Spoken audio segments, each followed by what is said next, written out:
બનાસકાંઠા જિલ્લા પોલીસ વડા અક્ષયરાજ મકવાણાએ વિદેશી દારૂની હેરાફેરી રોકી વધુમાં વધુ કેસો કરવા સૂચના કરેલ, જે અન્વયે અમીરગઢ પોલીસ સ્ટાફના અમીરગઢ બોર્ડર ચેકપોસ્ટ ખાતે વાહન ચેકિંગ દરમિયાન બાતમી મળેલી કે રાજસ્થાન તરફથી એક ઘાસચારાની આડમાં ટ્રક ચાલક દારૂ ભરીને ગુજરાતમાં ઘુસાડવાનો છે, જે આધારે પોલીસે રાજસ્થાન તરફથી આવતા તમામ વાહનનું ઝીણવટભરી તપાસ કરી રહી હતી। જો કે તે સમય દરમિયાન એક રાજસ્થાન તરફથી શંકાસ્પદ ટ્રક નંબર RJ21GD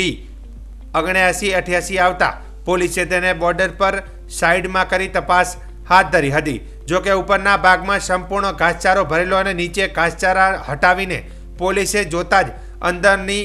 દારૂ પેટીઓ મળી આવી હતી, જેથી પોલીસે 163 દારૂની પેટીઓ સહિત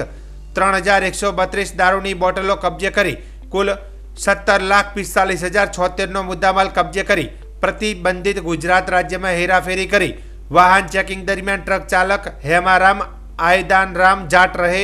ઘોડારણ નાગોર રાજસ્થાન વાળાને ઝડપી પાડી તેમજ સહ આરોપી રામકિશોર પપ્પુરામ પ્રજાપતિ રહે મંગરેરિયા જોધપુર વાળા હાજરને મળીને આવતા પોલીસે તેઓના વિરુદ્ધમાં ગુજરાત નશાબંધી અધિનિયમ 1949 તેમજ ગુજરાત નશાબંધી સુધારા અધિનિયમ 20,016ની કલમ મુજબ અમીરગઢ પોલીસ સ્ટેશન ખાતે કાયદેસરની કાર્યવાહી હાથ ધરવામાં આવી હતી।